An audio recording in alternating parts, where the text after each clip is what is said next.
tema que dejamos a medias es la cavidad oral. Terminábamos hablando de la lengua, pues que hablábamos con respecto a los músculos propios, ¿verdad? De la lengua, los que fijan también la lengua a la base. Hablábamos un poco de la mucosa, de los límites, ¿verdad? De la cavidad oral, de la cavidad bucal, y por supuesto pues terminábamos hablando ahí acerca de las papilas gustativas. Entonces ahora pasamos a otro componente que es el paladar. Y pues del paladar pues sabemos que hay un paladar blando, hay un paladar óseo, y que el cual pues tiene funciones, no solamente la de separar lo que es la cavidad nasal de la cavidad oral. Tiene otras funciones de las cuales pues veremos a continuación. Vamos a ver.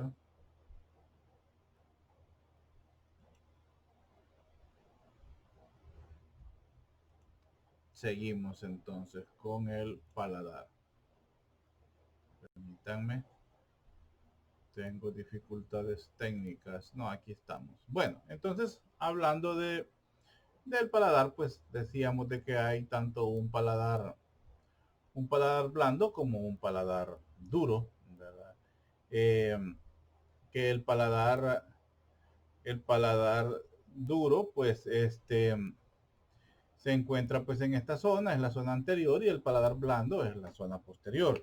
El paladar blando pues también lo conocemos como velo del paladar.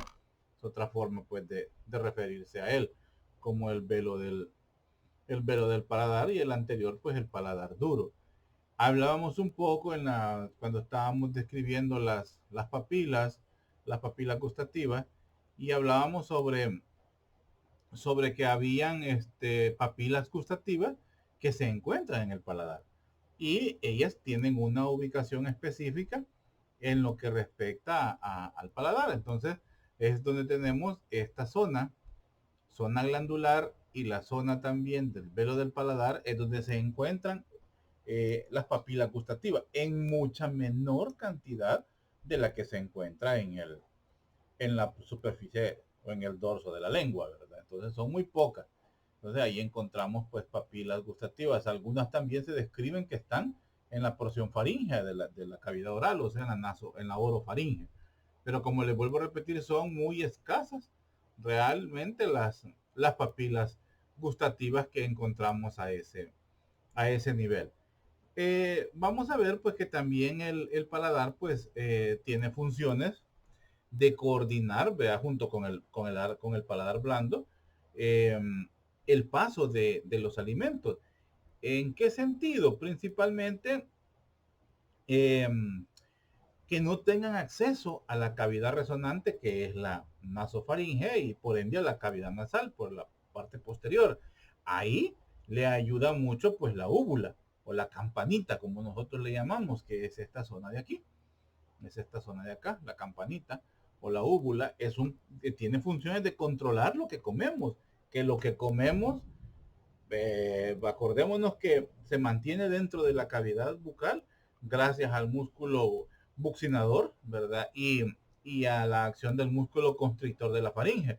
Pero cuando el músculo constrictor de la faringe se relaja y, por decir así, dejamos de masticar, por acto reflejo, el bolo alimenticio se encamina hacia la parte posterior, pues para caer en el tobogán y llegar al esófago, y por ende al estómago. Pero por A o por B, por un reflejo de respiración forzada, no, qué sé yo, pudiera ser que el bolo alimenticio, en lugar de irse hacia acá, agarre hacia arriba. Podría ser. Entonces, ¿quién se encarga de controlar eso, que no pase eso, aunque muy bien sabemos que pasa? Ya más de alguno, a veces por estarnos riendo mucho y estamos comiendo, se nos ha salido comida o alguna bebida por la boca, por la nariz. Entonces, es debido a eso, es debido al efecto de la respiración, de la salida de aire en ese momento de la respiración, y la comida que viene hacia abajo, y nosotros que estamos en lo mejor de carcajearnos, ¿verdad? Entonces, todo entra a la cavidad nasal y puede salir pues por la nariz. Pero quien controla que eso no pase habitualmente, eso es el paladar blando junto con la úvula. Entonces hablábamos que el paladar blando junto con el paladar duro, pues su función, una de ellas, pues evitar, ¿vea?, la comunicación entre la cavidad nasal y la cavidad oral. Otra función también sirve como caja de presión, por decir así, no, como plancha de presión o como lugar de presión donde los alimentos de una u otra forma durante la masticación se comprimen, se amasan, por decir así. Entonces, también tiene un efecto o una función en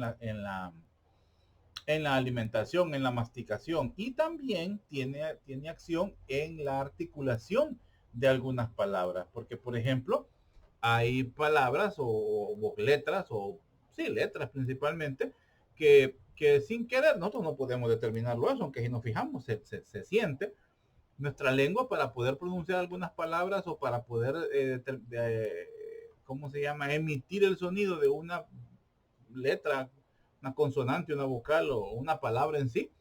La lengua tiene contacto en milisegundos, ¿verdad? O escaso tiempo con el paladar. Entonces sirve como un resonador, sirve como una, ¿cómo les pudiera decir? Hace como una fricción, ¿verdad? La lengua con el paladar, y eso pues ayuda a emitir algunas palabras o algunos vocablos, algunos sonidos. Entonces también tiene esa función, ¿verdad? El paladar. Entonces las partes principales, pues vea el paladar duro, que ya sabemos que está constituido por las apófisis palatinas del maxilar y también por los huesos palatinos principalmente. Entonces, el paladar duro, este tiene hueso, por supuesto, que es el paladar óseo. Paladar óseo, pues hueso, las apófisis palatinas del maxilar y los huesos palatinos. El paladar blando es mucosa y músculo, ¿verdad? Principalmente. Es una capa musculosa con músculo con, perdón, mucosa con fibras musculares. De ahí pues vamos a ver que en la parte posterior ya tenemos el istmo de las fauces, que creo que viene, lo vamos a ver después. Pero lo que me interesa es eso, que vean que también hay una área que es la mucosa masticatoria, que es la que yo les decía, que ayuda a amasar, a apelmazar la comida pues que se está ingiriendo en ese momento, que está en proceso de masticación. Hay una zona donde ambas láminas se juntan, así como todos los tejidos se juntan en la zona media, que se llama rafé. Es el rafé del paladar. Paladar duro, paladar blando. Esto también se le llama velo del paladar. Bueno, esto es principalmente de acá. Sigamos. Esta, pues prácticamente es una diapositiva viejita que no me gusta mucho y no sé por qué no la quité, pero habla lo que explicábamos hace poco. Paladar duro, pues es un espacio ocupado en reposo por la lengua. Eso sí no lo había dicho.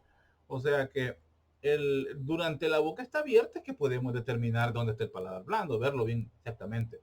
Pero durante la boca está cerrada, pues es un espacio disminuido, y quien ocupa el espacio del paladar, esa bóveda que se hace en el paladar, porque es una bóveda, es una situación cóncava, lo que está ocupando esa zona del paladar es la lengua, ¿verdad? Cuando está en reposo, cuando tenemos la boca cerrada. Y importante, sí, estos agujeros que se abren en la cavidad oral, que son del paladar duro. Estos agujeros están ahí, que es para la emergencia pues de nervios, ¿verdad?, especiales que inervan zonas del paladar y tienen también que ver con las zonas dentales. Porque ahí inmediatamente pues en el paladar vemos que hay, en el hueso palatino, en el hueso, perdón, maxilar, pues inmediatamente a la par de las apófisis palatinas, que son de los maxilares, pues también están las fosas incisivas, que son, o las fosas alveolares, que son las cavidades para cada uno de los dientes, de los cuales hablamos más adelante.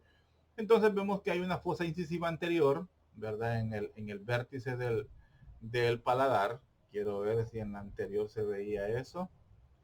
La fosa incisiva. En esta zona de aquí, aquí tenemos una papila incisiva cuando está cubierto con toda la mucosa y las estructuras y todo el tejido que recubre la zona del paladar. Se llama papila incisiva. Pero sin nada encima, sin tejido, solo el muy hueso, es un agujero. es la fosa incisiva anterior. Entonces vamos a ver que estaba, aquí estamos, sí. La fosa, pues, la fosa incisiva anterior, los orificios palatino mayor y orificios palatino menor. Estos están en la parte posterior del hueso del paladar óseo. Veámoslos aquí. Es a esto que me refiero. Y esta es la importancia. Cobra más importancia porque es un área muy utilizada pues por los odontólogos, por los cirujanos maxilofaciales, ¿verdad? Porque son lugares para bloqueo, para trabajar pues cuando se van a hacer que trabajos largos a la hora de alguna endodoncia o algún proceso dental. Entonces son lugares que el odontólogo tiene que conocer porque son zonas donde emergen ramos pues de los nervios maxilar y nervio mandibular y que pueden ser bloqueados y por ende pues ayudan a anestesiar la zona y trabajar pues con el paciente con el menor dolor posible. Entonces vamos a ver que en los agujeros, ¿cómo se llama?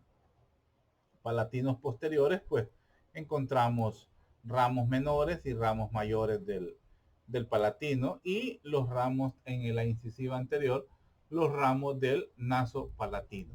Entonces es algo que es bueno saberlo. Orificio palatino mayor, orificio palatino menor. Son agujeros, son zonas pues de acceso para poder anestesiar y hacer algún procedimiento en el área odontológica realmente. Sigamos. El paladar blando, pues el paladar blando se encuentra suspendido por el borde posterior del paladar duro. O sea, inmediatamente termina el paladar duro, paladar óseo, inmediatamente pues va el paladar blando, la mucosa que conocemos y que termina pues con la úvula y los alrededores que son el istmo de las fauces. No tiene esqueleto óseo, pero posee membrana aponeurótica. La membrana aponeurótica, ¿se acuerdan? Es una membrana pues que está constituida por partes rígidas y partes con mucha flexibilidad, por decir así, movilidad. No es un cartílago, por supuesto, pero es poco lo que le falta. Y eso pues le da esa función rígida, por decir así, que tiene el paladar blando. Al tocarlo el paladar blando podría confundirse con un cartílago, tal cual tocamos o tal cual lo comparamos con el cartílago de la oreja. Así en esa misma condición se puede tocar y se puede sentir el paladar blando, pero no tiene ni cartílago y por supuesto no tiene hueso. El paladar blando pues se continúa a los lados con las paredes de la faringe a través de los arcos palatogloso y palatofaringio, que son los pilares o son las estructuras periféricas laterales del istmo de las fauces, que es el límite entre la orofaringe y la cavidad oral. En esta diapositiva nos ubicamos mejor, pues es esta zona. Aquí hay una patología, por supuesto, en la úvula, pero no es eso lo que nos interesa, ¿verdad? Entonces, vemos que el paladar blando es todo esto. Hasta aquí llegaría el paladar duro y lo que ya está más próximo a la úvula, eso es paladar blando. Este mismo paladar se continúa con el istmo de las fauces, que es estas paredes de las que estábamos hablando. El palatogloso es más anterior y en la otra pared que se ve atrás es el palatofaringio. En medio encontramos pues las amígdalas palatinas. Entonces, esto es el paladar blando. Igual las mismas funciones que tiene el músculo, que tiene el paladar, pues el paladar óseo. Entonces, aquí nos interesa con esta diapositiva, esta es una diapositiva, este es un corte coronal, ¿verdad? Del cráneo, en el cual tenemos a la vista esta parte que es la cavidad. Aquí están retiradas tanto la cavidad nasal como la cavidad oral. Si estas son las coanas, entonces estamos a nivel de la cavidad nasal. Y aquí abajo estamos viendo que esta es la úvula, que yo sé que parece otra cosa, pero no es eso. Esta zona de aquí es la zona de la cavidad oral. Entonces, los músculos que de una u otra forma ayudan a mantener el paladar, a darle esa función de la que hablábamos, que era la de, que era la de evitar que los alimentos, en lugar de dirigirse hacia una zona inferior, ¿vea? O dirigirse caudalmente, ¿vea? En relación a la boca, estos agarren hacia arriba, estos busquen la cavidad nasal. Entonces, esa función pues se logra gracias a los músculos que se encuentran en el paladar. Y estos músculos pues vamos a encontrar un músculo tensor del velo del paladar, o sea, del paladar blando, ¿verdad? Vamos a encontrar el músculo de la úvula, es un músculo específicamente. Vamos a encontrar el músculo elevador del paladar y los constrictores, el músculo constrictor superior de la faringe.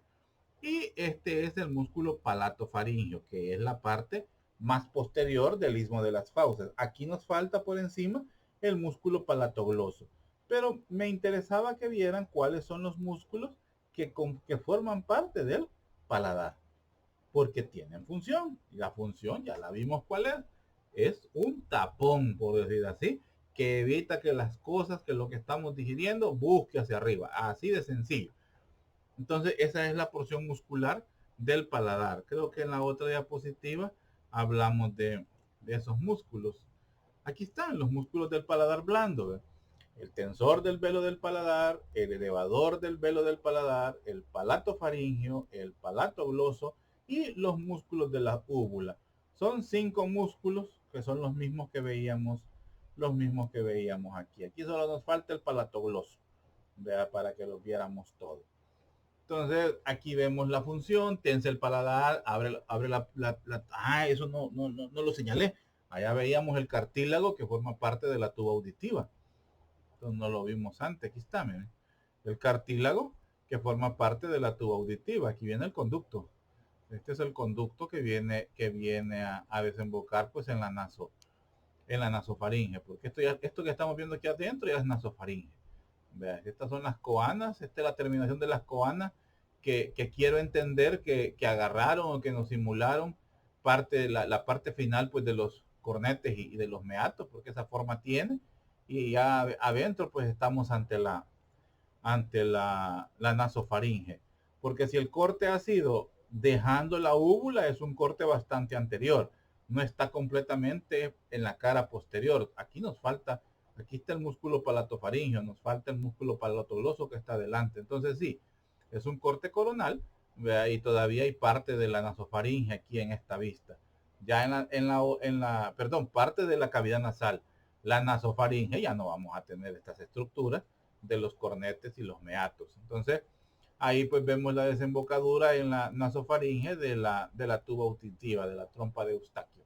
Entonces, vemos que está esa zona. Entonces, por ende, hay músculos que tienen efecto sobre él, como el músculo tensor del paladar. O sea, si nos dice que abre la trompa auditiva. ¿Se acuerdan cuando hablábamos no sé si lo hablé o lo dije, pero si no, pues lo repito o lo digo por primera vez, que cuando se nos tapan los oídos, pues una forma de consejo que uno da pues para que se abra la tuba auditiva o para que se destape, así, decirlo coloquialmente, le decimos bostece, abra la boca, trague agua, grite, abra la boca lo más que puede, diga ah, ¿verdad? Entonces eso sirve pues para que se abra la tuba auditiva. Pero ¿quién es el que está trabajando en ese momento? El tensor del velo del paladar. Lo estamos tensando, ¿verdad? Lo estamos haciendo trabajar. Al hacerlo trabajar, pues va a abrir la tuba auditiva. Luego, pues, tenemos el elevador del velo del paladar, único músculo que eleva el paladar blando por encima de la posición normal. ¿Lo eleva para qué? Para tapar a la zona que hablábamos, que no deje pasar nada hacia arriba. El palatofaringeo, el palatogloso, ya estamos viendo el palatogloso que deprime el paladar, mueve el arco palatofaringeo con respecto a la línea media y eleva la parte posterior de la lengua. Entonces, él se encarga de elevarla. Y lo que nosotros hacemos cuando deprimimos la lengua sobre la zona posterior es generar el reflejo del vómito. Si se fijan, entonces este músculo palatogloso que también está considerado como músculo extrínseco de la lengua y es músculo también, tiene doble función, es un músculo del paladar blando. Entonces recordemos quién lo inerva para que así nos quede bien guardado en la mente. Y por último, pues el músculo de la úvula, que eleva y retrae la úvula, engrosa la región central del paladar blando. Entonces todos estos cuadritos, como ustedes ya saben, pues aprendan. Yo les digo, les estoy diciendo yo, recuérdense quién lo inerva. ¿Para qué les digo? Si aquí está. Aquí está la inervación de cada uno de los músculos, su inserción y su origen. Estas cosas son de cajón que uno como médico, como docente, pues las pide estas cositas, origen, inserción, inervación, función. Ahí siempre se basa pues lo que es la anatomía. Bueno, entonces pasamos al istmo de las fauces, que de una u otra forma, pues ya lo venimos hablando a cada rato, el istmo de las fauces, que, ¿cómo se llama?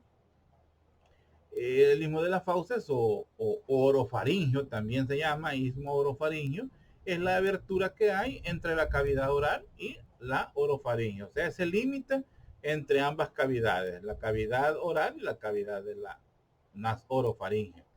El istmo de las fauces pues se encuentra limitado o delimitado por los arcos palatoglosos, ¿verdad? Y por el palato faringio. Aquí me faltó, dice los arcos ¿cómo se llama? En plural, pero no, es el arco palatogloso y el arco palatofaringio. El palatogloso es el más anterior, el palatofaringio es el más posterior. En medio quedan las amígdalas palatinas. Entonces, arriba, el límite del istmo de las fauces es el paladar duro o el paladar blando. Más bien diríamos paladar blando. Fíjense que esta diapositiva está mal redactada. Esta creo que la hice de noche y bien a medianoche. Entonces, superiormente, hagan esa corrección, por favor. Superiormente es el paladar blando. Vean en esa zona, el paladar blando, en el istmo de las fauces, la cara, o dejémoslo así. El techo o el límite superior es el paladar, punto, no nos metamos en problemas. Y inferior, el surco terminal de la lengua. El surco terminal de la lengua es la zona que está un poquito más posterior, donde encontramos la B lingual. Que la B lingual es por las glándulas, eh, ¿cómo se llama? Las glándulas que nos ayudan, las papilas, perdón, las papilas gustativas, la papila que son 11 papilas distribuidas en forma de B. Quiero ver algo muy importante que hay que reconocer es que cuando ¿cómo se llama? El istmo de las fauces, perdón, está cerrado, pues todo el alimento y los líquidos se mantienen en la cavidad oral. Entonces eso ya lo habíamos dicho de forma indirecta, por decir así, nos habíamos adelantado un poco esa función de mantener los líquidos, de mantener los alimentos dentro, tanto actúan el istmo de las fauces, el constrictor de la faringe y el músculo buccinador. Son un trabajo en conjunto que ayudan a mantener los alimentos durante la masticación al interior pues, de la cavidad oral. Ya en la deglución, pues por ende, el istmo de las fauces se abre y también pues se abre la porción de la orofaringe porque el constrictor deja de trabajar y se cierra por un efecto de contrapuerta la epiglotis, que es la entrada a la laringe, porque lo que va a pasar en este momento es alimento, tiene que pasar de paso de la porción laringofaringe, que es la porción más baja de la faringe, la porción laringofaringe, y tiene conexión con el esófago y se van los alimentos hacia el estómago. Y el diferente, pues cuando se respira, pues igual, se respira, el área pues tiene que estar completamente abierta. Bueno, sigamos. Vamos a hablar ahora acerca de los dientes. Esto lo vamos a tocar como cultura general, jóvenes. A menos que alguien pues de aquí se convierta en maxilofacial, ¿verdad? Un cirujano maxilofacial gana muy bien los maxilofaciales. Entonces, a menos que alguien se dedique a eso, pues bueno, está bien, pero si no, pues no. No, póngale cuidado, si ya me estoy yendo por otro lado. Sí hay que ponerle cuidado a lo general, ¿verdad? Porque hay que conocerlo, créanme. Es bien gracioso cuando llega un paciente a uno y le dice, mire doctor, ¿y usted saca muelas? Y uno adentro solo piensa solo que a patada, ¿verdad? Pero eso es una pensada nada más. Este, pero hay que saber, porque nuestros pacientes nos va a preguntar. Es más, el mismo odontólogo nos va a preguntar, porque ellos no saben mucho de irrigación, inervación, saben de los dientes. Ah, no, si ahí son duchos para eso. Y vuelvo a decir, ojalá no haya ningún papá, ninguna mamá, hermano, lo que sea odontólogo de ustedes y vayan a sentirse mal por cómo yo me expreso. No es en general. Es porque los amigos que yo tengo que son odontólogos me molesta que digan que tenemos el mismo título y no es así, ¿verdad? Nunca, nunca, nunca, nunca, nunca. ¿Qué va a saber el odontólogo de hemorroides? No sabe nada, ¿verdad? Entonces, ni modo. Este, entonces, pues, pero sí nos van a preguntar. Yo tengo un amigo odontólogo, lo quiero mucho. Entonces, y él pues frecuentemente me llama para preguntarme de alguna innovación, para preguntarme de algún medicamento, de algún antibiótico, porque las cosas que ellos manejan son bien superficiales, por decir así. Entonces, los conocimientos son bastante superficiales en cuestión de tratamientos. En cambio, ya sabemos que en lo que tiene que ver con la fisiología de la boca, la anatomía de los dientes, pues no, ahí no. Ahí está, nosotros tenemos que sentarnos y oírlo. Es más, hay algunas clases que ustedes cuando ya estén más adelantados y tengan que ver, por ejemplo, cirugía bucal, cirugía de la mandíbula, casi siempre pues los invitados son médicos maxilofaciales. Aquí estaba el doctor Asbun, creo que se llamaba, que se llama, no estoy muy seguro. Muy bueno el doctor, magnífico el doctor. Bravo, eso sí. Pues ni modo.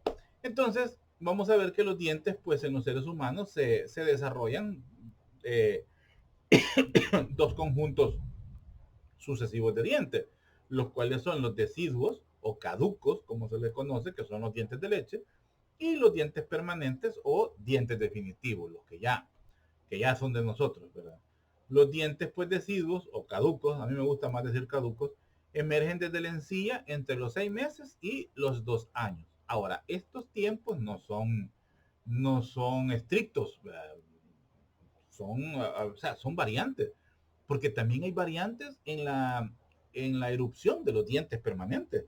No todos salen a la misma vez. Yo tengo un hijo de 15 años que todavía estamos rezando para que se baje un diente todavía, porque acostado. Entonces, no son tiempos así bien específicos, ¿verdad? Pero sí, los dientes deciduos van naciendo ahí por los 6 a los 2 años.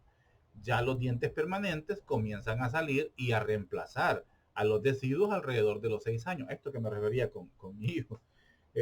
Alrededor de los 6 años, pues comienzan por decir así, los dientes se caen entre los 3 4 años más o menos, comienzan a caerse los dientes de leche a los niños.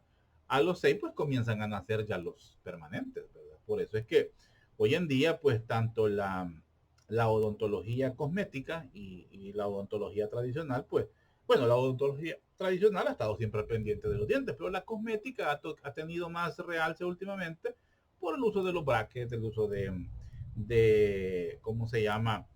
El cuidado de la sonrisa, pues por decir así, y de los dientes en los pacientes, y desde muy temprana edad, pues está trabajando para tener una buena dentadura. Entonces vamos a decir que los dientes los dientes permanentes pues pueden continuar emergiendo hasta la edad adulta. O sea, permanentes son también los dientes, las muelas del juicio. Ya hablábamos por aquí que hay algunos que están con esos problemas de las muelas del juicio. ¿Saben por qué les dicen las muelas del juicio? Ah, se llaman cordales realmente, las muelas cordales, pero le llaman también las muelas del juicio. Ahí me averiguan. Entonces, pues estos siguen emergiendo hasta la edad adulta. En total, pues son 32 eh, dientes, ¿verdad? Que tenemos en la cavidad, pues, oral. Los 20 dientes deciduos, ojo con eso, los deciduos consisten en dos incisivos, un canino y dos molares. Esos son los dientes deciduos con los que, digamos, nacen ahí por los 2 años. Dos incisivos, que son los anteriores, un canino, ¿verdad? Uno a cada lado, y los dos molares. Esos son los dientes deciduos, que estos nacen pues a cada lado, en el maxilar y en la mandíbula. Veamos la siguiente. Esto es lo que estamos hablando. Vea, aquí tenemos los caninos que están a este lado, los incisivos que van a estar al frente, los premolares y por supuesto pues los molares. Igual pasa en la parte pues inferior de los dientes, ¿verdad? Que están, se nacen pues en la arcada, constituyen, perdón, pues la arcada dentaria. Eh, Aquí pues igual, ¿verdad? Ya se ve las raíces de los nervios y se acuerdan que hablábamos que habían raíces con bastante profundidad que algunas pueden llegar hasta perforar al seno maxilar, ¿verdad? Pero no siempre, ¿verdad? Aquí, por ejemplo, y por eso tenemos esta diapositiva, miren, estas pueden llegar hacia el seno maxilar. Si el endodoncista, ¿verdad? Está haciendo un trabajo en esa zona y se le va la onda y perfora el seno maxilar, ya se fregó porque se le va a infectar y pues el recurso que utilice para tapar ese agujero pues se va a venir siempre. Entonces tiene que hacer un curetaje, tiene que lograr una buena cicatrización para que no vaya a quedar esa fístula o no vaya a quedar una fístula. Una fístula es una comunicación de una cavidad con otra cavidad, eso es una fístula, o con una cavidad y el exterior. Esas son lo que se llaman pues las fístulas. Entonces, eso puede ocurrir pues en esa zona. Eh, ¿Qué más? Me interesa, por ejemplo, por dónde cursan los nervios. Los nervios cursan por dentro a través de estos canales y cada nervio pues va a inervar cualquiera de estas terminaciones o de estas cavidades alveolares de cada uno pues, de los dientes. Por ahí pues se lleva la información. Rama, por supuesto, del trigémino, que es el que lleva la sensibilidad de esta zona. Aquí creo que en la otra diapositiva tenemos lo mismo. Sí, lo mismo es para que los conozcamos los dientes de los que estábamos hablando, ¿verdad? Los dientes de 32 pues dientes que tenemos en la cavidad oral. Quiero ver qué más. Bueno, principalmente eso, ¿verdad? Luego vamos a ver. Aquí vamos a la inervación de los alvéolos, ¿verdad? Que hay un plexo alveolar, ¿verdad? Por donde pues estos cursan, ¿verdad? Y veíamos, ¿se acuerdan? Veíamos la zona del paladar duro, donde veíamos la fosa incisiva anterior y, y los agujeros palatinos mayor y menor, por ahí cursan también estos nervios y eso pues lo que tiene como acceso el odontólogo pues para hacer un bloqueo del nervio. Lo mismo hace cuando quiere trabajar en la zona inferior, ¿verdad? Saben que el nervio trigémino cursa por la mucosa, por la cara interna, cursa por la mucosa pegado a la mandíbula y entonces pues solo buscan el lugar específico allá por el trígono posterior de la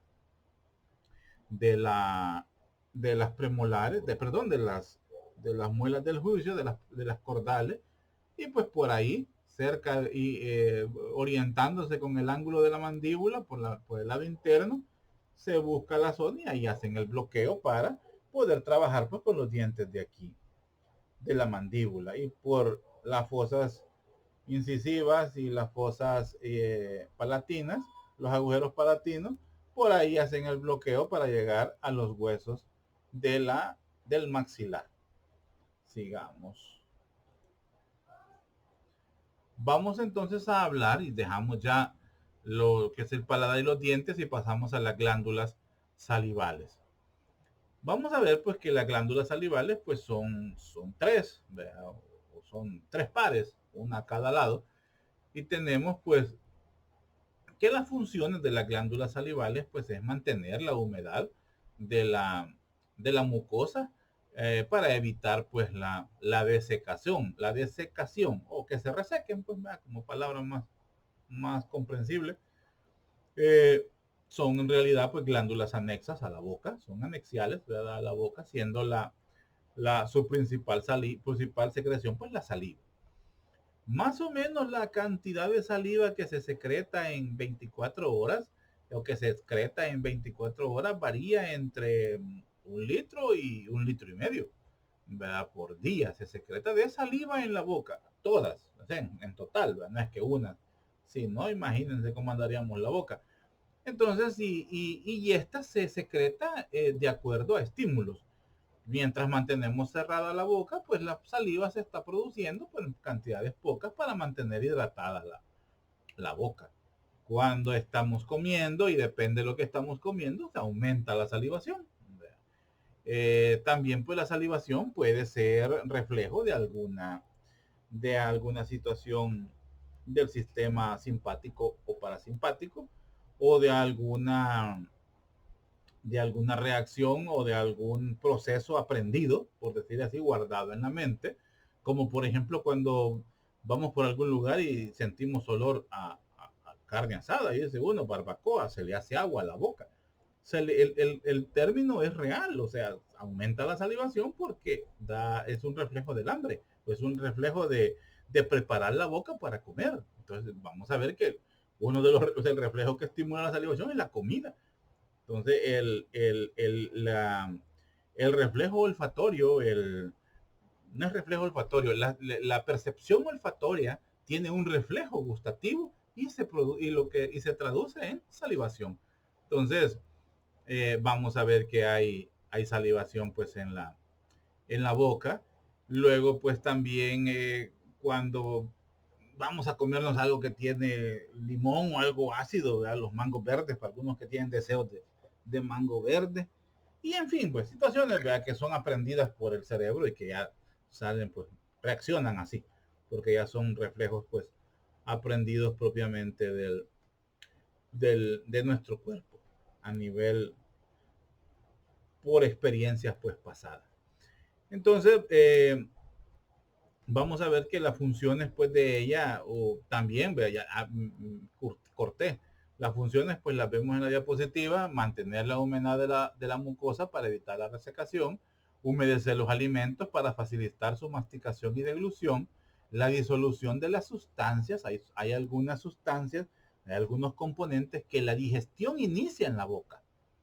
Averigüen cuáles alimentos o qué nutrientes o qué componentes de la dieta su digestión comienza en la boca, gracias a las enzimas que tiene ¿cómo se llama? La glándula, que es la tialina y la maltasa. Entonces también permite captar el sabor de los alimentos. Otra función muy importante: las papilas gustativas están para captar el sabor de los alimentos, pero reciben una ayuda de la, ¿cómo se llama? De la saliva. Y es algo muy real. Ustedes, por ejemplo, tienen una costilla de cerdo, por ejemplo, y solo le ponen la lengua, saben que está buena. ¿Por qué? Porque la están oliendo principalmente. Y cuando le ponen la lengua, pues perciben parte de su sabor, pero realmente el sabor de esa costilla lo vamos a sentir cuando la estemos masticando. Entonces ahí ya actúan el otro recurso que tiene el sentido del gusto, que es la saliva, ¿verdad? Y por supuesto, masticar, y le va sacando los jugos a la carne, en el sentido de la carne.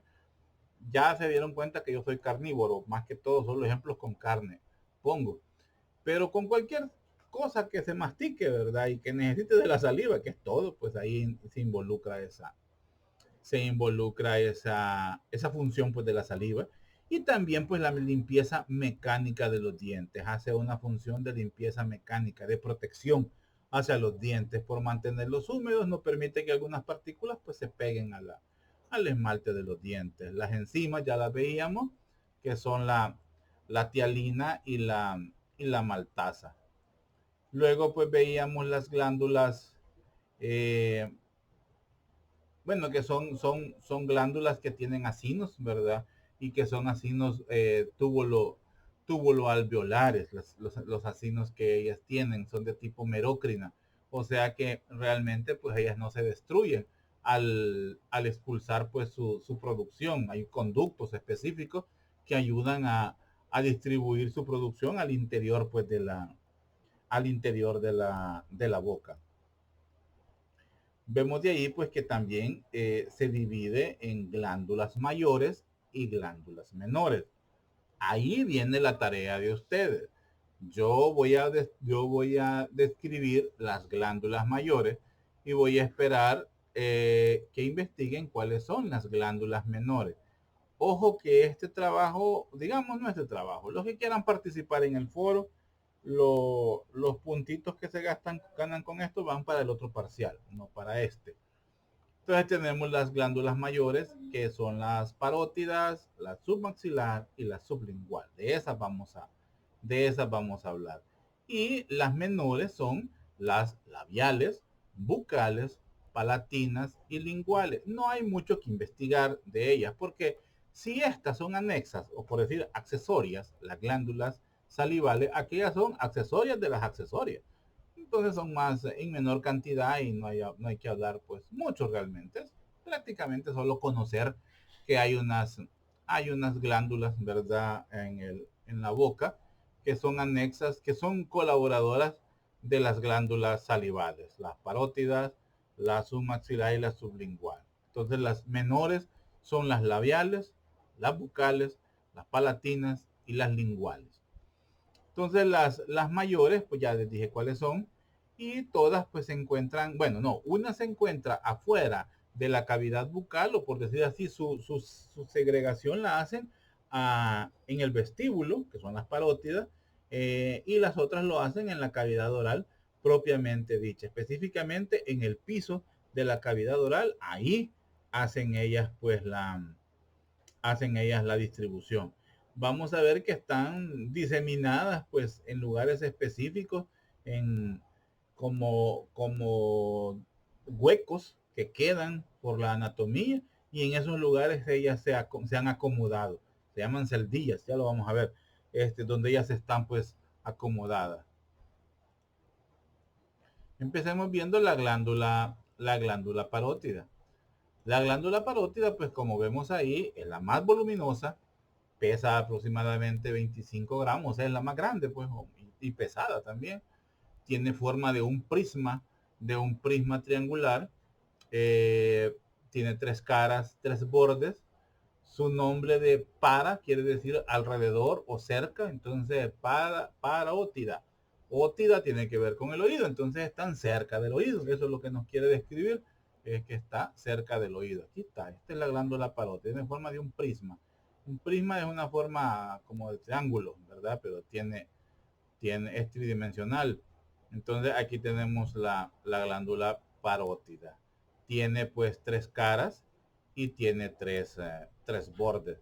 Se encuentra incluida en la celda parotidia a la cual se adapta. Esta zona de aquí se llama celda parotidia, que en sí pues es una celda osteofibrosa, eh, que depende, o mejor dicho, está circunscrita, eh, o está delimitada por estructuras óseas y cómo se llama, y aponeuróticas. Por ejemplo, tiene la aponeurosis cervical superficial, ¿verdad? Que está pues por debajo, que es la zona de acá, por debajo pues del conducto auditivo externo.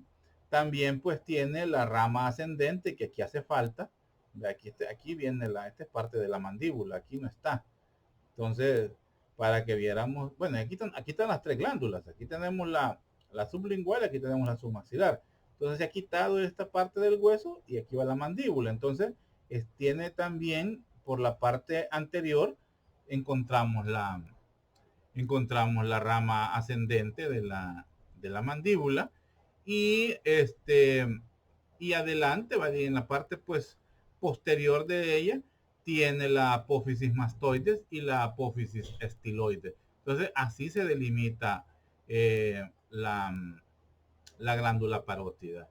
Adelante pues vamos a encontrar la rama de la mandíbula, en la parte lateral pues la aponeurosis cervical superficial por debajo del conducto auditivo o del órgano auditivo, y en la parte posterior pues tiene contacto con la apófisis mastoides y la apófisis estiloides. Entonces con esos son los que con los que se relaciona, aunque también los tiene sus bordes, ¿verdad? Que son los bordes estos de acá, un borde anterior, un borde posterior, un borde inferior, que el posterior, pues el borde posterior tiene relación con el esternocleidomastoideo porque está por delante. Es el borde de esta zona tiene contacto con el esternocleidomastoideo, el músculo esternocleidomastoideo.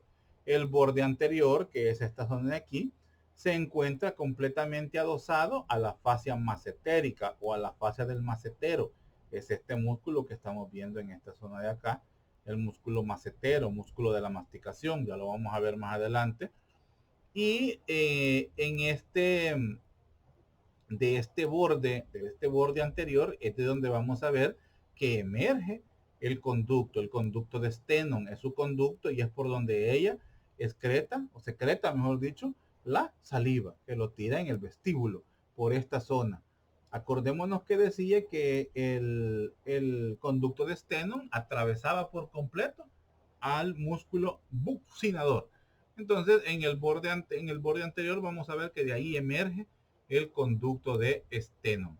Y por último, pues el borde medial, que es el más atrás. Yo creo que me equivoqué. Les dije que era borde anterior, borde posterior y borde inferior. Realmente es el borde anterior, perdón, el borde posterior, que es esta zona de acá, el borde anterior y el que está por detrás, o sea, digamos, el que tiene contacto con las estructuras, es el borde medial. Ese se relaciona con el ligamento esfenomandibular y con la faringe, porque es la parte, no la vemos, pues no estamos viendo el borde medial. Solo tiene tres bordes, anterior, posterior y medial. Eh, el conducto del que hablábamos, el conducto pues de Stennon, pues este se dirige hacia adelante y se introduce realmente en la, en el desdoblamiento de la fascia macetérica, que es con la que tiene contacto el borde anterior, o sea, por decir así, cursa sobre él hasta rodearlo por completo y luego pues toma camino hacia la parte interna, atravesando el músculo buccinador.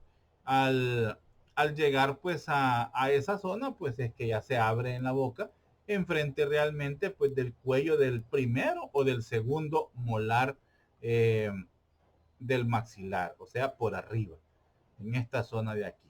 Entonces la saliva que sale de la parótida sale a nivel del primero o segundo molar. Si ustedes recuerdan, cuando van donde el odontólogo, donde nos ponen los tarugos de algodón, es en esta zona de aquí.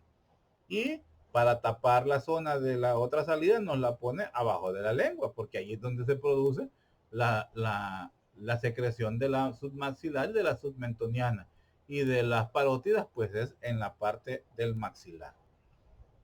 Luego pues vamos a ver que lleva bueno, ya lo veíamos acá, que lleva la saliva de la glándula a la cavidad bucal. Tiene una longitud de 4 centímetros y un grosor de 3 centímetros. No es tan delgado. En la zona donde desemboca, esto se me había olvidado, en la zona donde desemboca la glándula vamos a encontrar la papila parotidia.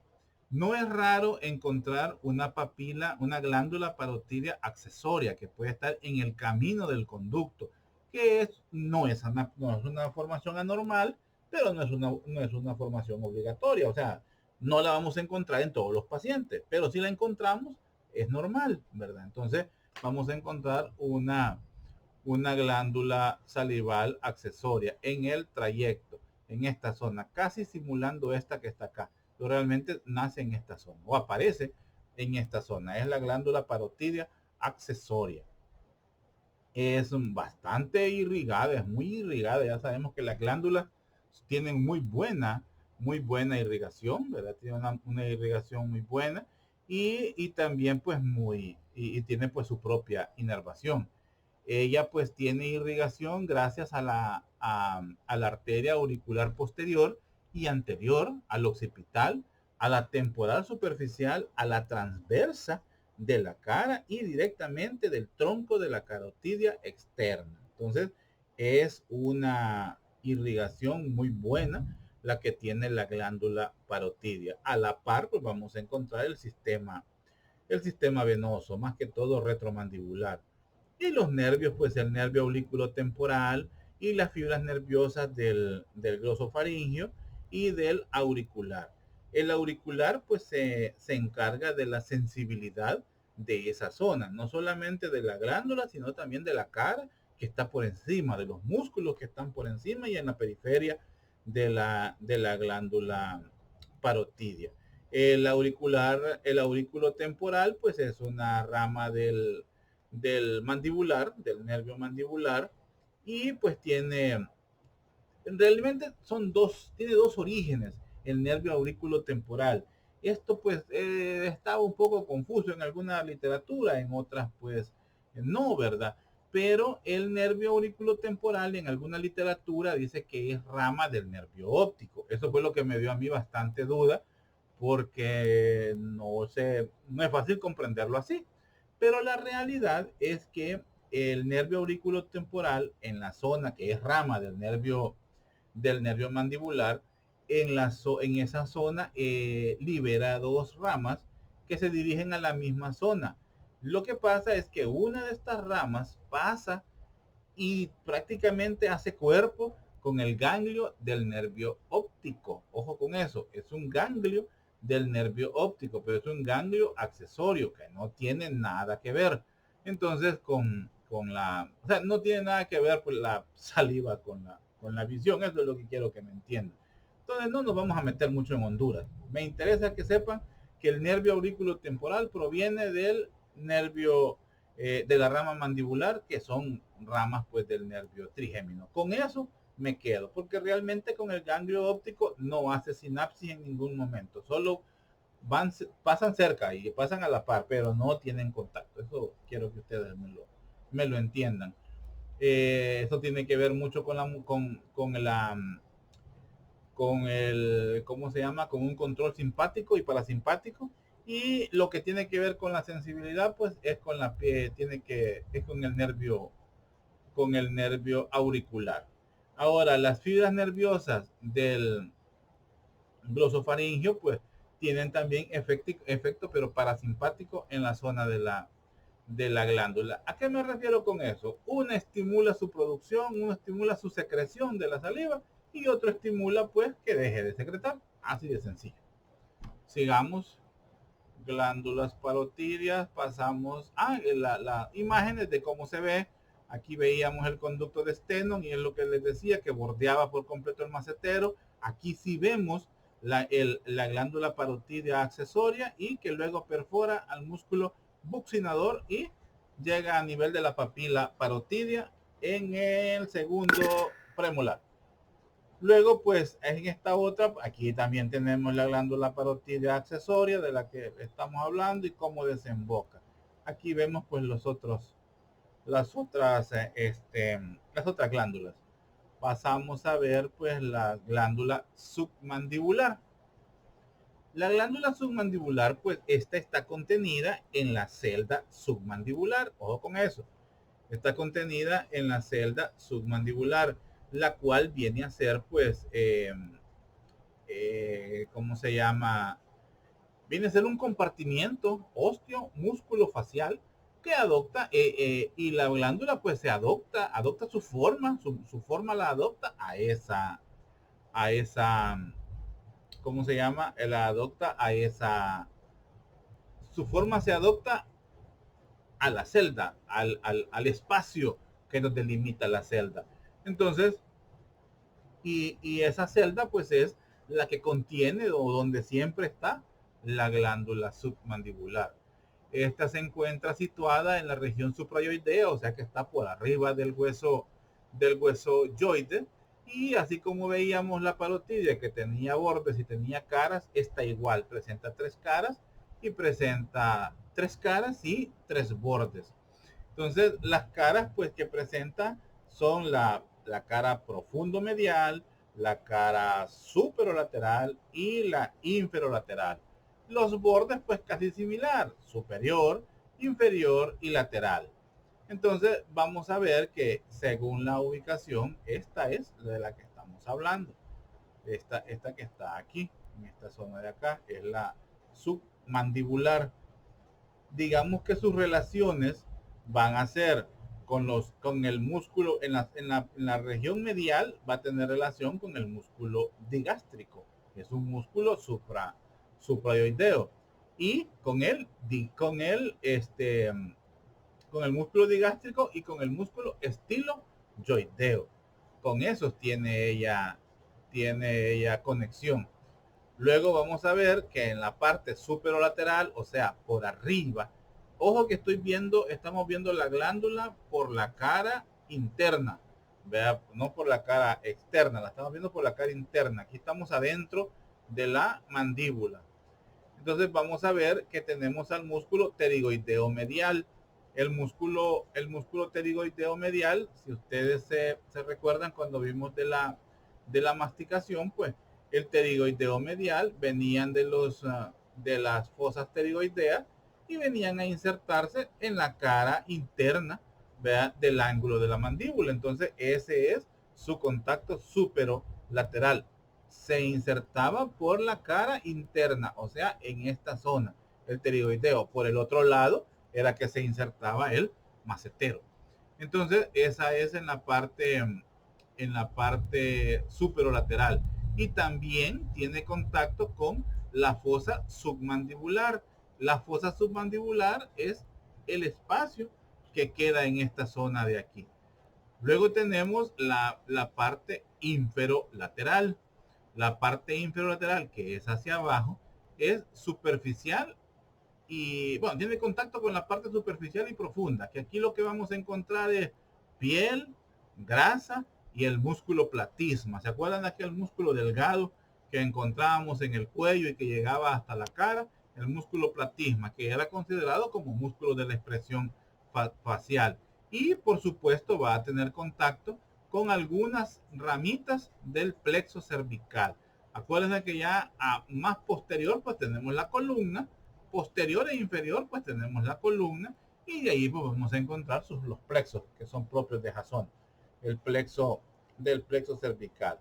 Hablando un poco sobre el conducto, ¿verdad? Que es este conducto que vemos en esta zona de acá, es este tubito que vemos aquí, es el conducto de Wharton. Entonces, este conducto es el conducto de desembocadura de la glándula salival submandibular. Mide 4 a 5 centímetros de longitud y tiene 3 a 4 milímetros, ojo, es más delgado, de espesor, de color blanquecino. Otra característica de la glándula submandibular es que tiene aproximadamente 10 lobulillos. Eso es importante también.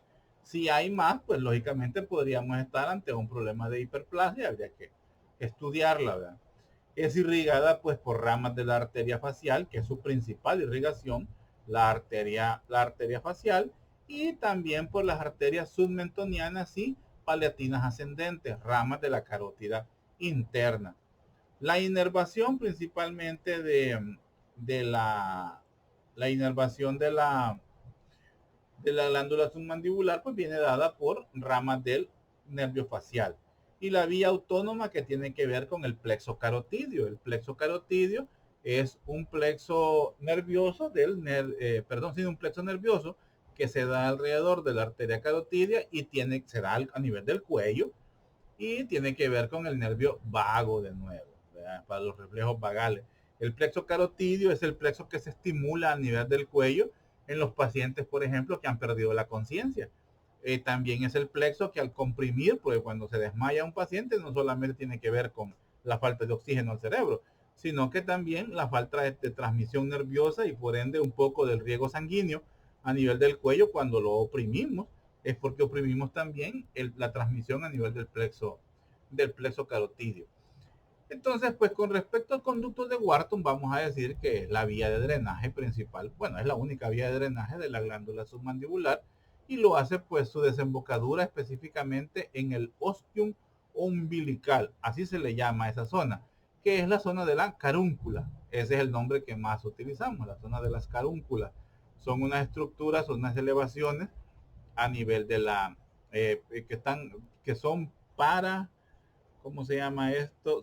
Están en las zonas laterales del frenillo del frenillo de la lengua. Creo que hay una diapositiva sobre eso. Entonces, ahí excretan ellas, ¿cómo se llama? Ahí excreta la saliva en el suelo pues, de la boca. Este trayecto del conducto de Wharton pues lo hace acompañado del nervio y la arteria y las venas linguales. Todo esto por encima del músculo miloioideo, que es uno de los que le dan acompañamiento a la glándula submandibular, que son músculos pues suprayoideos. También algo muy importante de ella es que en medio de perdón, en la zona de la submandibular, perdón, en la zona del conducto de Wharton, aquí lo vemos que está pasando por encima, pero realmente pasa casi en medio de la glándula sublingual, a tal caso que en algunas ocasiones se ha pensado que la glándula sublingual no tiene un conducto específico, que ya vamos a ver después que sí, que son los rinibus, pero pareciera que es el mismo conducto, porque está cubierto por la glándula sublingual, entonces como que hiciera cuerpo, pero no, solamente en su trayecto es que, es que pasa en medio de la glándula sublingual, para alcanzar lo que les decía, pues la carúncula sublingual, situada realmente en la base del frenillo lingual, donde ahí se abre pues en esa parte específica que en otra literatura le llama ostium umbilical o bordeo, pero es realmente la carúncula. Y ¿qué podemos decir más de esta? Bueno, que igual que las glándulas, que ya sus compañeros cuando nos hablaron del tejido glandular, ¿verdad? Hablábamos de cuáles eran acinares, que de los lóbulos, las glándulas tienden a tener lóbulos primarios y secundarios, ¿verdad? Entonces estas también pues son glándulas que no pierden su citoplasma cuando secretan la saliva, ¿verdad? Sino que pues tienen conductos específicamente. Creo que la otra diapositiva vemos un poco mejor la ubicación. Aquí vemos la glándula submandibular en esta zona, el músculo macetero llegando a la mandíbula, que está aquí, esta es la mandíbula, y el músculo miloioideo, que vemos que está bordeando por la cara superior pues, de la glándula submandibular. En esta zona de acá, aquí la vemos ubicada aquí, la glándula submandibular, abajo de la mandíbula. Creo que en la otra, aquí vemos lo que quería explicar. Aquí vemos la glándula submandibular y vemos que en su trayecto ella cursa en medio de la glándula sublingual. Aquí está dibujada como que pasara a la par, pero no, pasa en medio, por decir así, la perfora. Pero no tiene nada que ver con la producción de la saliva por parte de la sublingual. En nada tienen que ver. Ella secreta y por ahí se va, como quien dice capricho de la naturaleza, capricho de la naturaleza. Tal vez lo único que pudiera pasar es que si le da cáncer a esta, le va a dar cáncer a la otra, eso de seguro, eso sí va a pasar.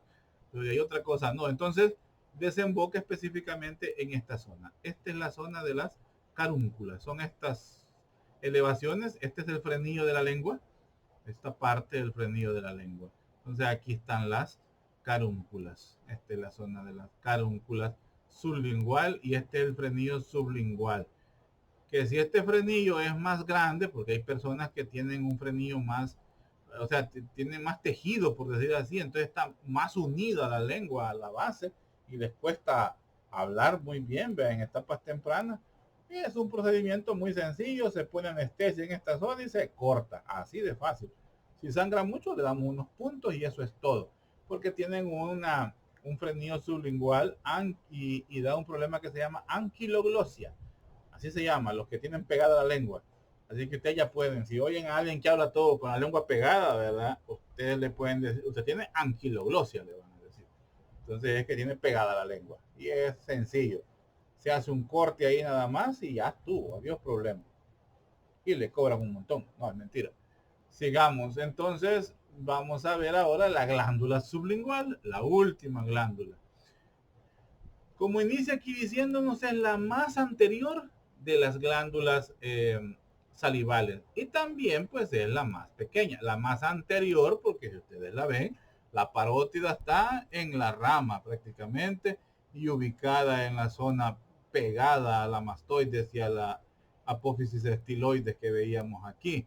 Luego pues la submandibular pues pegada también al ángulo de la mandíbula, en cambio la sublingual pues está pegada en la parte posterior del mentón de la glándula del hueso mandibular.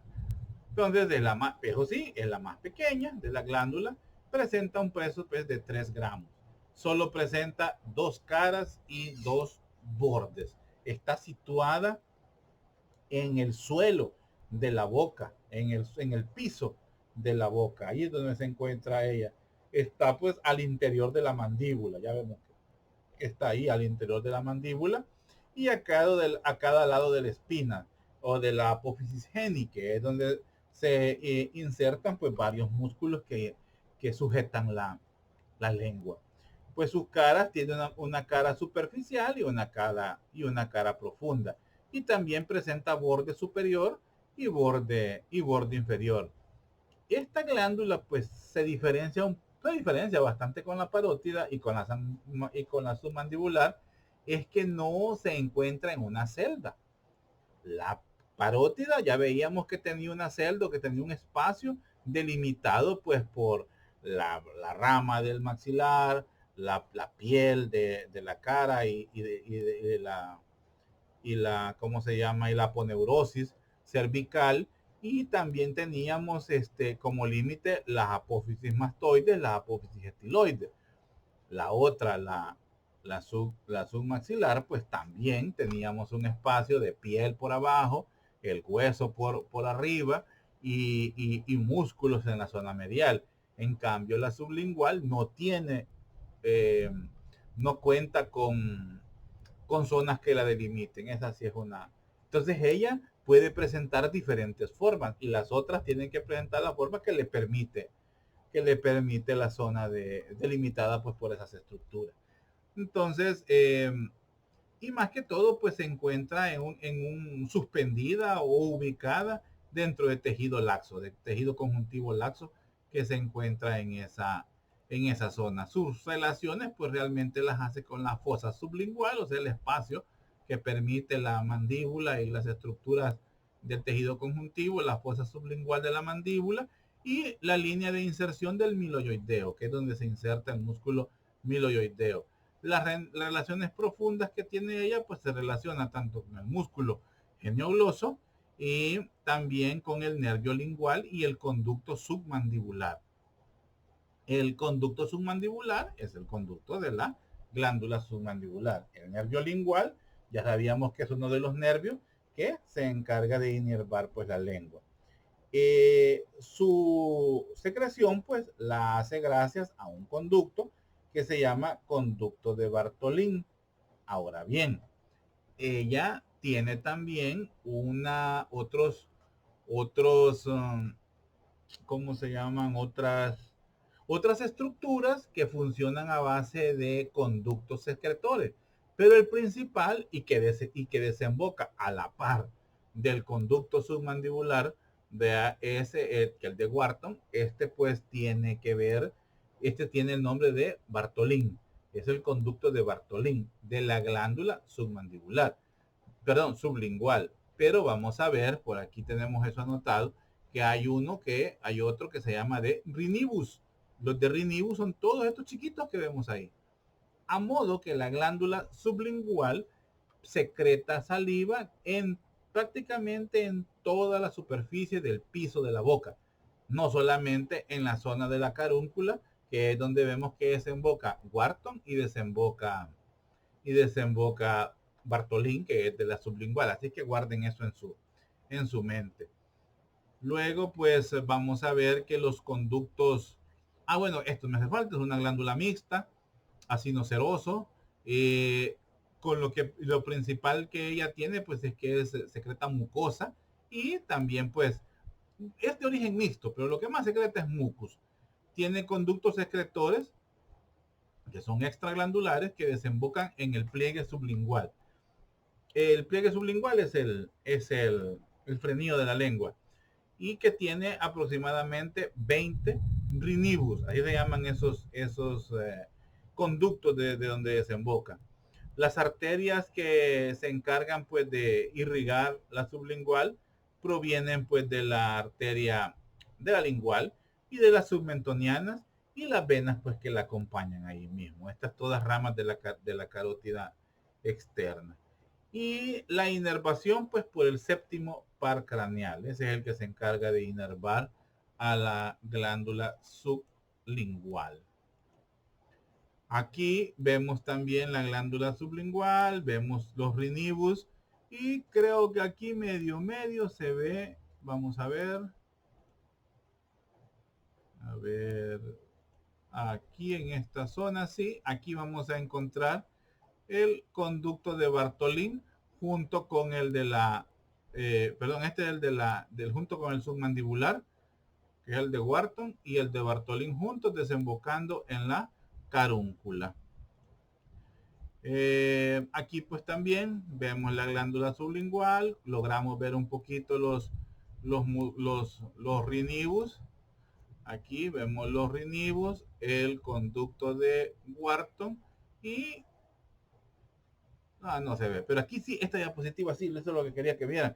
Cómo entra adentro, uy, qué feo se vio eso, que penetra a la glándula sublingual el conducto de Stenon, ¿verdad? Que es de la submaxilar. Lo penetra y sale al otro lado, porque desemboca en la zona sublingual, en la zona específica llamada pues carúncula. Bueno, principalmente eso de aquí. Ya casi terminamos. Vamos a ver pues las arterias encargadas de irrigar pues la zona de la que hemos estado hablando, la zona de la cavidad bucal. Pues me interesa que conozcamos pues las arterias maxilares, ¿verdad? Que son, bueno, todas son ramas pues de la carótida externa en esta ubicación. Bueno, es una combinación de arterias de la carótida externa y también pues de la carótida interna, porque no todas van a ser externas. Las principales que inervan estas zonas, pues y eso es lo que me interesa que sepan, la arteria maxilar, la arteria lingual, la arteria facial, la arteria faríngea ascendente y todas pues originándose en la carótida externa. Son estas que vemos en esta zona de aquí. Por ejemplo, aquí tenemos la arteria maxilar en esta zona, la arteria lingual que vemos en esta también. Por aquí tiene que estar la arteria facial. No, la facial no va a estar porque se ha quitado esta zona de aquí, que es donde, aquí en este corte, hemos quitado esa y no vamos a ver la facial, pero sí vamos a ver que de la arteria maxilar vemos las arterias palatinas, ¿verdad? Que se encargan de irrigar las zonas de las cuales hemos estado hablando. Aquí está la facial en esta zona, pues que de aquí en esta zona iba a estar, pero no. Aquí está la arteria facial dando ramas para irrigar toda esta zona de acá, de la boca, las estructuras de la boca de las que hemos hablado. Aquí vamos a ver también las arterias que irrigan pues parte del paladar blando, parte del paladar duro.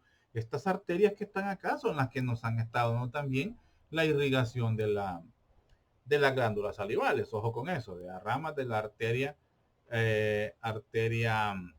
carótida externa. Fíjense que creo que comete un error. Donde yo tengo ramas de la carótida interna son para irrigar la fosa nasal, pero para irrigar la fosa oral, la cavidad oral, son de la arteria carótida externa. Entonces quedémonos así, carótida externa. Para efectos, no vamos a negar que puede haber alguna anastomosis y puede haber una colaboración de alguna ramita de la carótida interna que sí nos vayan a irrigar parte, ¿verdad? Pero quisiera que nos quedemos así para efectos de que no nos vayamos pues a enchivolar. La irrigación del velo, ¿verdad? Perdón, del paladar blando, paladar duro, en esta zona de acá.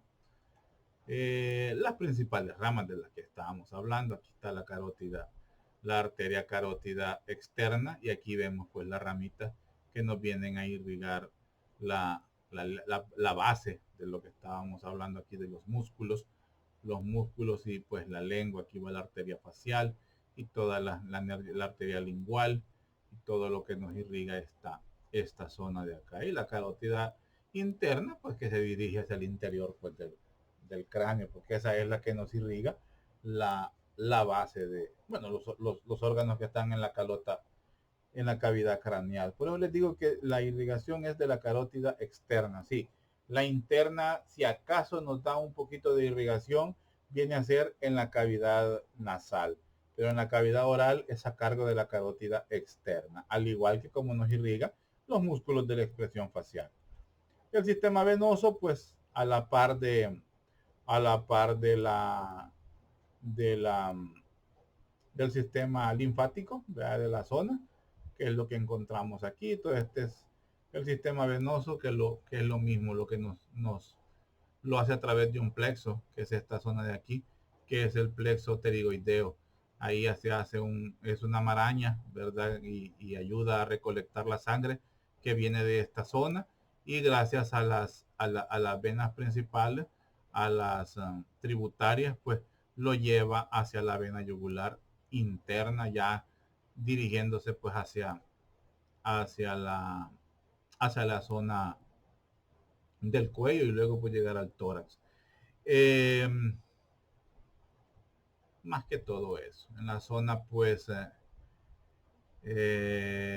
el plexo. Ah, bueno, hay este plexo pterigoideo y también hay un plexo faringeo venoso, que este es donde directamente la vena facial pues desemboca. Pero si como pregunta de examen, ¿a través de qué se hace el drenaje de la cavidad oral? La respuesta sería plexo venoso, perdón, plexo venoso pterigoideo y plexo faringeo venoso o plexo venoso faringeo. Esas dos son las respuestas específicas que yo buscaría. No es que las venas no tengan importancia, claro que tienen importancia. Lo que pasa es que el mayor interés que se le pone en la anatomía, y ustedes van a ver que los cirujanos también, le ponen mayor interés al sistema arterial. ¿Por qué? Porque a la par de una arteria ahí siempre está la vena. Entonces no hay problema. Las que importan aprenderse al dedillo son las arterias. Las venas no es que no importen, es que ya sabemos que a la par la vamos a encontrar y por ende tienen el mismo nombre.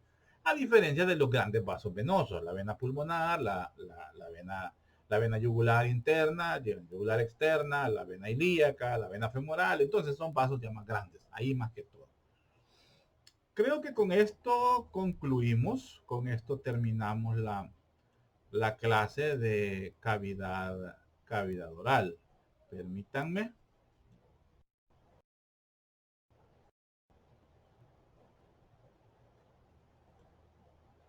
Y bueno, los dejo con esa realidad.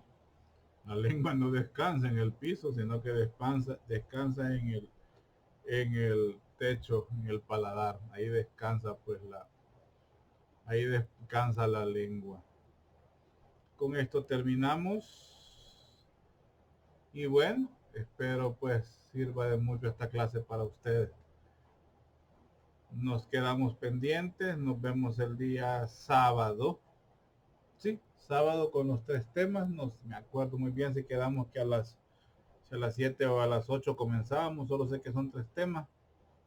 Voy a comunicarme con sus compañeros jefes de grupo. Bueno, quedamos aquí, jóvenes, cuídense mucho, estamos pendientes, estudien y, y cualquier cosa, pues ya saben, nos vemos en en los foros, vea que es la zona que hemos diseñado para cualquier situación, pues ahí la podamos tratar. Aprovechen de veras el recurso de los foros para que podamos pues sacar las dudas, las preguntas que ustedes tengan, las inquietudes, ¿verdad? O lo que quieran sacar, confirmar o quieran sacar de dudas, pues ahí estamos a la orden, ¿verdad? Pero por favor lean no solo lo que escribo yo lo que yo les grabo, o lo que yo les mando en mensaje en mensaje de grabado, ¿verdad? De voz, sino que revisen todo, pues revisen los de sus otros compañeros, lo que los otros comparten, porque a veces ya ahí les he contestado y estarle contestando a todos está fregado. Son bastantes, ¿verdad? Y sí me gusta que estén utilizando. A mí no me molesta que me pregunten, eso créanme que no me molesta. No les voy a contestar en cuanto me caen los mensajes, porque es de paja. Yo casi siempre contesto, tal vez si se han fijado, esas altas horas de la noche. Es raro que lo haga temprano. Yo me duermo por lo general 2 3 4 de la mañana. No, 4 ya, no, 3 más o menos.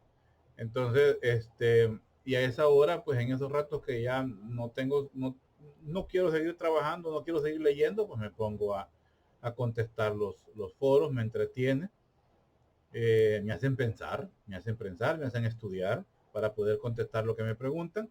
Así que pues con gusto. Pero también hagan resumen, ¿no?